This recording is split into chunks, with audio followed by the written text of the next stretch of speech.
जय हिंद दोस्तों, नमस्कार साथियों। स्वागत है आप सभी विद्यार्थियों का एक बार फिर से गणित विषय गुरुकुल में।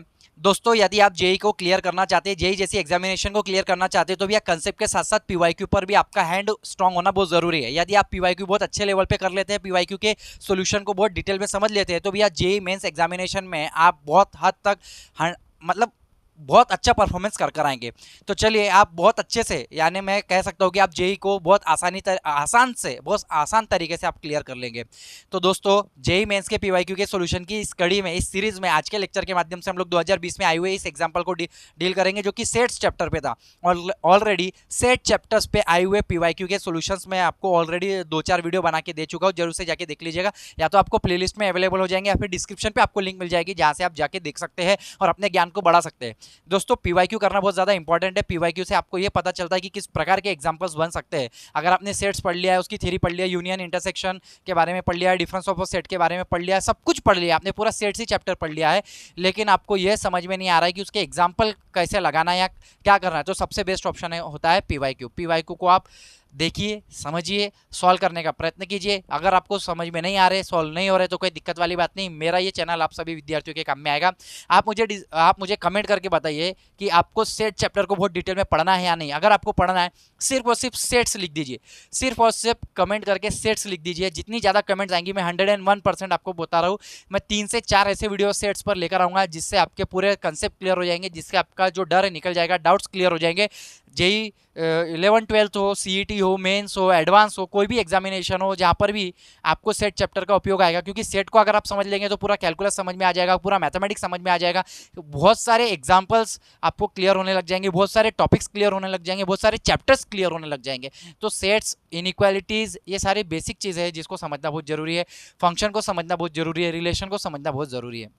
सेट्स, रिलेशन, फंक्शन और इनइक्वालिटी, ये चारों बहुत काम की चीज़ है, जो कि बेसिक है। बेसिक मैथमेटिक्स भी है, फंडामेंटल भी है, स्ट्रॉन्ग भी है और एडवांस भी यही है। तो इसे सीखना बहुत ज़रूरी है। तो चलिए, सेट चैप्टर का 2020 में 4 सितंबर शिफ्ट 2 में आया हुआ है, प्रश्नों को हम लोग सॉल्व करेंगे। गणित विषय गुरुकुल के माध्यम से मैं पिछले 15 सालों से विद्यार्थियों में मैथमेटिक्स पढ़ा रहा हूँ। अपने करियर में मैंने 15 साल के करियर में 11-12 से लेके यूपीएससी तक बीएससी इंजीनियरिंग मैथमेटिक्स सभी पढ़ाया। ऑलरेडी मेरा एक और चैनल है, यहाँ पे मैं यूपीएससी के मैथ्स ऑप्शनल के पीवाईक्यू के सोल्यूशन डाल रहा हूँ, और यहाँ पे मैं जेई मैथ्स के पीवाईक्यू के सोल्यूशन डाल रहा हूँ। जरूर से आप लोग दोनों ही चैनल आप देख सकते हैं, ठीक है। वैसे तो यूपीएससी के आपका कंटेंट आपके काम का नहीं है, लेकिन उसमें कुछ मैथ्स ऑप्शनल के यानी कि जेई के भी कंसेप्ट आ जाते हैं बीच बीच में। थोड़ा सा अगर आपको ज्ञान लेना है हायर मैथमेटिक्स का, तो आप देख सकते हैं। फिलहाल अभी तो आपको 11-12 और जेई के बारे में ही पढ़ना है, जेई का ही मैथमेटिक्स पढ़ना है। तो चलिए शुरुआत करते हैं। ये एग्जाम्पल को फोड़ेंगे, किस तरीके से फोड़ेंगे देखो, यहाँ पे दिया गया है।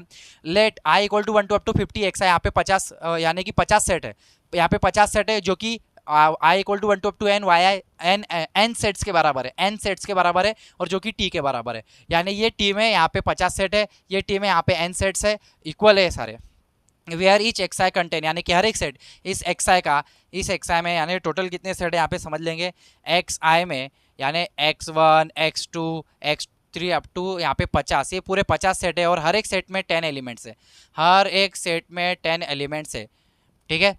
यानी हम लोग लिख रहे हैं, क्या गिवन दिया है, आई equal to 1 to up to, लिखते चलेंगे जो जो गिवन है, बाद में आगे पढ़ते भी चलेंगे। X i equal to 1 to up to n, Y I equal to t दिया गया है, ठीक है। और हमारे पास एन ऑफ एक्स आई, यानी कि एक्स आई में, हर एक एक्स आई में कितने एलिमेंट है, 10 एलिमेंट है। तो इसके यूनियन में, यानी कि यूनियन में I equal to 1 to up to n, X I में कितना हो जाएंगे, यहाँ पे 50 सेट है, हर एक में 10 एलिमेंट है, इंटू 10, यानी ये कितना हो गया 500। अब यहाँ पे कितने सेट है, अब यहाँ पे एन ऑफ वाई आई कितना दिया गया है, अब आगे पढ़ते हैं हम लोग। ईच वाई आई कंटेन 5 एलिमेंट्स, यानी यहाँ पे एन सेट्स है, y1 y2 अप टू यहाँ पे n सेट्स है, और हर एक सेट में कितने एलिमेंट दिए गए, 5 एलिमेंट्स दिए गए, हर एक सेट में 5 एलिमेंट्स दिए गए हैं, ठीक है। तो यहाँ पे हर एक सेट में 5 एलिमेंट है, और ये कितने हैं, n of union I equal to 1 to up to n Y I, यानी n सेट्स है, यानी कि n इंटू 5, यानी ये क्या हो जाएगा आपका 5n, यहाँ पे टोटल आए 500, यानी कि टोटल 500 एलिमेंट होंगे टी में, और यहाँ पे टी में 5n एलिमेंट होंगे, ठीक है। लेकिन कुछ तो कॉमन भी तो होंगे, बहुत सारे मिक्सअप हो जाएंगे। अब यहाँ पे लिखा भी गया है आगे जाके, ईच एलिमेंट ऑफ टी, यानी कि टी का हर एक element, each element of T, T का हर एक एलिमेंट सारा का सारा हर एक element is an element of 20 set of x आई, यानी कि एक्स आई में 1 से लेके 50 सेट है, तो कोई भी x1 से लेके x20 तक मान के चलो कोई भी 20 सेट में 20 सेट के जो एलिमेंट्स है वही टी से के भी एलिमेंट्स है, या फिर टी के हर एक एलिमेंट एग्जैक्टली इस एक्स आई के यानी कि टोटल 50 में से 20 सेट्स में आ रहे हैं। टी का हर एक एलिमेंट पूरा का पूरा टी x1 में आ रहा है, x2 में आ रहा है, x से लेकर 20 में आ रहा है, यानी कि पूरे के पूरे 20 सेट में वही एलिमेंट है जो टी में है। दूसरी चीज सेम यही कहानी क्या बोल रहा है, and exactly 6 of sets Y I, यानी कि यहाँ पे मान के चलो y1 y2 से लेके y6 तक, ठीक है, ऐसे 6 सेट्स है जिसमें टी के सारे एलिमेंट्स आ रहे हैं, यानी टी के सारे एलिमेंट्स, ठीक है, 20 सेट में आ रहे हैं, x1 में भी आ रहा है, x2 में भी आ रहा है, x20 में आ रहा है, ऐसे 20 सेट में टी के सारे एलिमेंट्स आ रहे हैं, और यहाँ पे 6 सेट्स है जहाँ पे टी के सारे एलिमेंट्स आ रहे हैं। तो आपको यहाँ पे समझ में आ रहा होगा। तो ऐसे में हम लोग डिस्टिंक्ट एलिमेंट कैसे निकालेंगे, यानी नंबर ऑफ डिस्टिंक्ट एलिमेंट क्या हो जाएंगे, या फिर हम बोलेंगे कि टी में या एन ऑफ टी मेरे पास मान के चलो मैं एम लेके चलता हूँ। अब टी के जो एलिमेंट है एग्जैक्टली 20 सेट्स में आ रहे हैं, तो 20 इंटू एम करेंगे हम लोग, इक्वल टू क्या है हमारे पास 500, यानी एम की वैल्यू कितनी आ जाएगी 25 आ जाएगी। या फिर और इस तरीके से भी कर सकते हैं हम लोग, और इस तरीके से भी कर सकते हैं कि 500 बाय 20 अगर करेंगे इक्वल टू करके बाय 20 करेंगे तो ये क्या हो जाएगा हमारे पास 25 हो जाएगा। 500 एलिमेंट से टोटल 20 में तो पूरे के पूरे रिपीट हो रहे हैं, तो 500 बाई 20 यानी 25 डिस्टिंक्ट हमारे पास एलिमेंट्स आ गए। ठीक है, अगर मैं यहाँ पे ऑब्वियसली 25 एम को 25 से मल्टीप्लाई करूँ, एम को 25 यानी कि टी में कितने एलिमेंट्स है मेरे पास, टी में यहाँ पे टोटल 25 एलिमेंट्स है, और ये 25 एलिमेंट्स, ठीक है, ये 20 में आ रहे हैं, तो x1 में आ गया 25 एलिमेंट, x2 में आ गए 25, 50, ऐसे करते हैं हम 20 में भी ये पूरे 25 आ गए, यानी कि 20 इंटू 25 कितने हो गए 500 हो गए, हो तो गए बराबर। तो इस तरीके से हमारे पास आ गई वैल्यू। उसके बाद सेम इसी तरीके से कहानी होने वाली है, यानी कि हम लोग यहाँ पे भी कर लेंगे। अगर ऐसा करेंगे हम लोग, यहाँ पे टी में m एलिमेंट्स है ना, m इंटू कितना है हमारे पास यहाँ पे टोटल m इंटू हम लोगों ने क्या किया था, यहाँ पे 20 में आ रहे थे, यहाँ पे कितने में आ रहे हैं 6 में आ रहे हैं, is equal to 5n, therefore m की वैल्यू तो यहाँ पे 25 है, 25 equal into 6 equal to 5n, therefore n की वैल्यू 25 इंटू 6 बाय 5, 5 एकम 5, 5 5 जा, यानी कि यहाँ पे आ गई 30, n की वैल्यू कितनी आ गई 30, ऑप्शन नंबर डी। और इसको हम इस तरीके से भी कर सकते हैं, और इसको इस तरीके से भी करेंगे भैया, यहाँ पे हम लोग लिखेंगे इस 25 को इक्वल टू करके, क्योंकि हमारे पास एक्स आई और इक्वल टू करके इसकी कार्डिनलिटी सेम है, कार्डिनलिटी यानी इसमें नंबर ऑफ एलिमेंट कितने हैं 25, किसके बराबर, इसके बराबर यानी कि क्या 5n/6 के बराबर। तो देयरफॉर यहाँ से भी सॉल्व करेंगे तो n इक्वल टू कितना आ जाएगा हमारा 30 आ जाएगा। तो चाहे आप इसका उपयोग करो या फिर आप इस तरीके से अलग से सॉल्व करो तो भी आपका आंसर आ जाता है। तो n की वैल्यू कितनी आ गई 30, तो 30 है यहाँ पे, कितने हैं 30, तो अगर आप ये 30 को यहाँ पे पुट करेंगे 5 इंटू 30/6, 6 कम 6, 6 पंचे 30, यानी कि 5 5 जा 25, अगेन यहाँ पे 25 निकल के आ रहा है। तो समझ में आ गया आपको टी में कितने एलिमेंट्स है 25 है। दोस्तों बीच में लाइन चली गई थी, तो एन की वैल्यू ऐसे हमारी कितनी आ रही है 30, तो यहाँ पे हमारे पास Y I equal to 1 to up to n थे, यहाँ पे कितने होंगे एन की जगह यहाँ पे टोटल कितने सेट्स होंगे, यहाँ पे 30 सेट्स होंगे, तो एन की वैल्यू कितनी आई 30, और यही हमें निकालना था, तो 30 आ गई। अगर हमें यहाँ पे टी के एलिमेंट्स पूछता तो टी के एलिमेंट्स कितने आ रहे हैं, डिस्टिंक्ट एलिमेंट यहाँ पे 25 आ रहे हैं। तो इस तरीके से इस एग्जाम्पल को सॉल्व करना है। इसके बाद एक और बहुत अच्छा एग्जाम्पल दिया गया था सेट्स के ऊपर, जो कि हम लोग देखने वाले हैं, बने रहेंगे वीडियो के अंत तक। अगर आप इसे लिख रहे हैं, कॉपी में मेंटेन कर रहे हैं तो बहुत अच्छी बात है, लिख सकते हैं। सेकंड एग्जांपल हम लोग देखते हैं, इसे मैं मिटाता हूं, सेकंड एग्जांपल देखेंगे। बहुत अच्छा और बहुत जबरदस्त कंसेप्चुअल एग्जांपल दिया गया था। अब इसका एग्जांपल, इस एग्जांपल को हमें सॉल्व करना है, तो किस तरीके से सॉल्व करेंगे भैया, कंसीडर द टू सेट, ए नाम का सेट दिया गया है एंड बी नाम का सेट दिया गया है। ए नाम का सेट थोड़ा सा भारी दिया गया है, ए नाम का सेट क्या कहता है, चलो पहले देख लेते हैं ए नाम का सेट क्या कह रहा है। ठीक है, 4 में से हमें बताना है कौन सा ट्रू नहीं है, कौन सा ट्रू नहीं है। सबसे पहले ए नाम का सेट जो कि दिया है m बिलोंग्स टू r, ठीक है, वो real number both the roots of, एक इक्वेशन दिया गया है x square minus m plus 1 into x plus m plus 4 equal to 0 are real, यानी कि इसके जो रूट्स होंगे वो क्या होंगे, रियल होंगे। रियल रूट्स यहाँ पे आने चाहिए भैया, रियल रूट्स यहाँ पे आने चाहिए। देयरफॉर इक्वेशन को पहले लिख दो x square minus m plus one into x plus m plus four equal to zero, ये हमारा इक्वेशन है। तो जब भी क्वाड्रेटिक इक्वेशन है, क्वाड्रेटिक इक्वेशन का डिस्क्रिमिनेंट अगर greater than equal to zero है तो रूट्स कैसे रहते हैं, रियल रहते हैं। इस चीज़ का आप ध्यान में रखेंगे। अगर आपने क्वाड्रेटिक इक्वेशन को या फिर इक्वेशन को बहुत डिटेल में पढ़ लिया है तो आपको ये समझ में आ जाएगा। अगर नहीं पढ़ा है तो आप फिर भी ध्यान देंगे। अगर आपका डिस्क्रिमिनेंट यानी कि d equal to b square minus 4ac अगर greater than equal to zero होगा तो यहाँ पे पॉजिटिव रूट आपको मिलेंगे। यानी यहाँ पे a की वैल्यू 1 है, b की वैल्यू ये है और ये c की वैल्यू है। देयरफॉर हम लोग b का स्क्वायर करेंगे यानी कि क्या हो जाएगा m प्लस वन का स्क्वायर माइनस 4a की वैल्यू 1 है, c की वैल्यू क्या है हमारे पास m प्लस 4 है। ठीक है, greater than equal to zero. Therefore हम लोग बोलेंगे m square plus twice m plus 1 minus 4m minus 16 is greater than equal to zero. Therefore हम लोग कहेंगे कि m स्क्वायर दो में से चार गए, भैया -2m। ठीक है, एक में से 16 गया -15 is greater than equal to zero. तो हमारे पास ऐसे रूट आने चाहिए कि यहाँ पे -15 भी आ जाए, यहाँ पे -2 आ जाए, मल्टीप्लिकेशन करेंगे तो -15 आना चाहिए।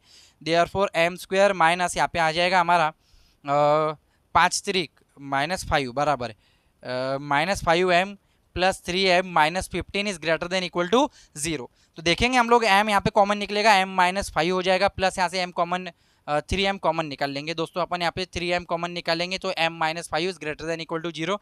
देयरफॉर m -5 और m plus 3 is greater than equal to zero. Wavy curve method का उपयोग करेंगे हम लोग यहाँ पे।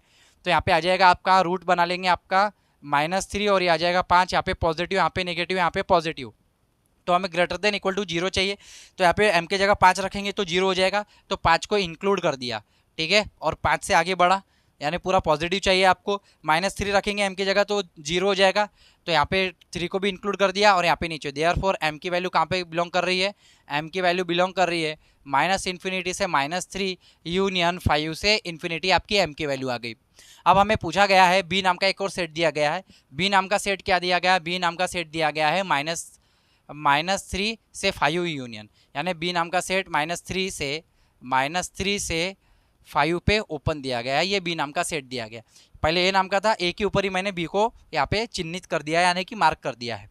ठीक है, m की वैल्यू आ गई। अब मुझे निकालना है a माइनस बी। सबसे पहले a और b का इंटरसेक्शन देख लो। a और b में इंटरसेक्शन में एक ही पॉइंट है यहाँ पे, a और b -3 दोनों के इंटरसेक्शन में, यानी दोनों में ही, इसमें भी -3 इंक्लूड है, यहाँ पे भी -3 इंक्लूड है, और ये -3 से 5 के बीच में यहाँ पे कुछ भी कॉमन है ही नहीं। तो यहाँ पे इंटरसेक्शन में सिर्फ एक ही एलिमेंट आ रहा है जो कि -3, और ये तो सही है। मेरे को यहाँ पे नॉट ट्रू बताना है, नॉट ट्रू, तो ये ऑप्शन हट गया, नॉट ट्रू बताना है, जबकि ये तो सही आ गया, इंटरसेक्शन आ गया। a माइनस बी यानी कि a में से b के एलिमेंट हटाना है। अगर मैं इस a में से a नाम का सेट, एक्चुअली ये पूरा का पूरा आ गया था आपका a नाम का सेट आ गया था, यानी कि मैं कह सकता हूँ a नाम का सेट क्या है मेरा, a नाम का सेट है, ठीक है, यही है पूरा का पूरा, यही है। इसको लिखने की क्या बार बार लिखूँ मैं, यही a नाम का सेट है आपका। a इक्वल टू में ये आ गया आपका, ये पूरा m नाम का, क्योंकि m पॉजिटिव रूट्स कहाँ पर आ रहे हैं, यहाँ पे आ रहे हैं, और ये क्या हो गया आपका a आ गया। a में से, इस a में से b को हटा दो, यानी कि a में और b में सिर्फ एक ही एलिमेंट कॉमन है, तो a में से b के एलिमेंट हटाएंगे तो बचे हुए a के रह जाएंगे। a में से b को माइनस कर रहे हैं, यानी कि कॉमन a में से b के कॉमन एलिमेंट माइनस होके a के एलिमेंट्स रह जाएंगे। ठीक है, तो a क्या रह जाएगा आपका, a माइनस बी अगर हम लोग करेंगे तो a -3 हट जाएगा, तो क्या बचेगा यहाँ पे हमारे पास -∞ से -3, यानी कि ये हट गया है, -3 हट गया है, तो यहाँ पे ओपन आ जाएगा यूनियन। बाकी का तो एज इट इज़ रहेगा, क्योंकि 5 तो हट ही नहीं सकता, क्योंकि 5 तो यहाँ पे ओपन पे है, तो यहाँ से हटेगा ही नहीं a में से, क्योंकि ये तो फिर 5 से इन्फिनिटी एज इट इज़ आएगा। तो a माइनस बी ये भी करेक्ट दिया है, तो ऑप्शन यहाँ पे फिलहाल गलत हो जाएगा, क्योंकि नॉट ट्रू पूछा गया था। अब b माइनस a निकालेंगे, तो भैया b में से a को माइनस कर दो और बचे हुए b के लिख लो। b में से a को माइनस कर दो और बचे हुए b के लिख लो, तो बचे हुए b में से a को माइनस करेंगे, इस b में से a को माइनस करेंगे, तो 5 टू इन्फिनिटी तो माइनस हो ही नहीं सकता, ये तो ये आगे का, ये तो माइनस होगा नहीं इसमें से। अरे भैया इसमें से ये कैसे माइनस हो जाएगा, ये तो माइनस होगा नहीं। तो इसमें से सिर्फ एक ही एलिमेंट है जो कि -3 है, जो कि दोनों के इंटरसेक्शन में कॉमन, तो b में से -3 को हटाएंगे। तो अगर मैं b में से -3 को हटा दूँ तो ये जो क्लोज था वो ओपन हो जाएगा, -3 से 5 इस तरीके से हो जाएगा b माइनस ए। अब ये b माइनस ए हमारे पास आ गया है। ठीक है, a यूनियन b के बारे में बात करेंगे तो a यूनियन ये -∞ से यहाँ पे जा रहा है +∞ तक, तो -∞ से पूरा इन्फिनिटी, a सेट था आपका -∞ से -3 फिर -3 से बी नाम का सेट यहाँ पर आ रहा था हमारा, यहाँ पे तो ओपन था, 5 पे ओपन था, लेकिन ए 5 पे क्लोज है तो 5 को पकड़ लिया। फिर यहाँ से यहाँ तो कुछ भी छूट नहीं रहा है, तो पूरा का पूरा रियल नंबर है, यानी -∞ से इन्फिनिटी इक्वल टू आर है, यानी यूनियन तो पूरा का पूरा है, यूनियन भी सही है, लेकिन यहाँ पे गलत हो जाएगा, नॉट ट्रू पूछा था। बी माइनस है, यहाँ पे दोनों ओपन में आ रहा है, यहाँ पे एक क्लोज में आ रहा है, तो option number c is your right answer, क्योंकि ये यहाँ पर ये सही ऑप्शन है, ये सही है, लेकिन यहाँ पे गलत हो रहा है, इज नॉट ट्रू। इसमें से कौन सा ट्रू नहीं है? ये हमारा ट्रू नहीं है। तो इस तरीके से प्रश्न बनेंगे, आपको समझ के अच्छे से ठंडे दिमाग से सॉल्व करना है। अगर आप सेट्स को पढ़ लेते, इनइक्वालिटीज को पढ़ लेते हैं, रूट्स कहाँ पे लाई करते हैं, पॉजिटिव कहाँ पे है, निगेटिव कहाँ पे बन रहा है, पॉजिटिव कहाँ पे बन रहा है, ये सारी चीज़ें वेविक और मेथड वगैरह आपने अगर पढ़ रखी है, तो भैया आपको ये सेट्स के एग्जांपल्स बहुत अच्छे से समझ में आएंगे। वरना थोड़ी सी दिक्कत जा सकती है, लेकिन अगर आप इसे बार बार देखेंगे तो ये दिक्कत भी आपकी ख़त्म हो जाएगी। तो इसमें धीरे धीरे हम आपका इनइक्वालिटीज़ का चैप्टर भी कवर कराएंगे, हम आपके सेट्स को भी कवर कराएंगे चैप्टर्स को। यदि आप सेट्स चैप्टर को बहुत डिटेल में पढ़ना चाहते हैं, तो स्टार्टिंग से मैं कहते आ रहा हूँ कि आप कमेंट करके जरूर बताएंगे सेट्स, सिर्फ सेट्स शब्द लिख दीजिए। जितने ज़्यादा शब्द आप सेट्स में भर देंगे कमेंट्स को, वो चैप्टर आपका कवर हो जाएगा। सेट्स को मैं बहुत डिटेल में पढ़ाऊंगा। तो ये 2 एग्जाम्पल विद्यार्थियों, आई होप कि आपको बहुत अच्छे से समझ में आए होंगे, बहुत अच्छे से आपके कंसेप्ट क्लियर हुए होंगे। इसी तरीके से और भी एग्जाम्पल्स आए 2020 से लेके मैं 2026 तक, जब तक कि आपके जेईई मेंस के पेपर चल रहे तब तक ये बनते रहेंगे, ठीक है। तो 2020 से लेके 2026 तक के सारे ही पीवाईक्यू के सोल्यूशन को हम लोग डील करेंगे, हर एक चैप्टर्स के सोल्यूशन को डील करेंगे। आशा करता हूँ कि आज के लेक्चर के माध्यम से जो भी मैंने पढ़ाया आपको बहुत अच्छे से समझ में आया होगा। मेरा एप्लीकेशन डाउनलोड करना ना भूले, मेरे एप्लीकेशन के माध्यम से आप जेईई के बहुत सारे कोर्सेस है, चैप्टर वाइज कोर्सेस है, और पूरा का पूरा एक मतलब बंडल यानी कि बंच कोर्स है, जिसमें सारे चैप्टर मैथ्स 1 मैथ्स 2 पूरा ही कवर है, उससे भी आप बाय कर सकते हैं। मिलेंगे अगले वीडियो में, तब तक के लिए जय हिंद, जय भारत, वंदे मातरम। साथियों, ज़्यादा से ज़्यादा विद्यार्थियों तक शेयर करना ना भूले, क्योंकि गणित का ज्ञान हो या किसी भी विषय का ज्ञान हो बांटने से ही बढ़ता है। बहुत बहुत धन्यवाद, थैंक यू।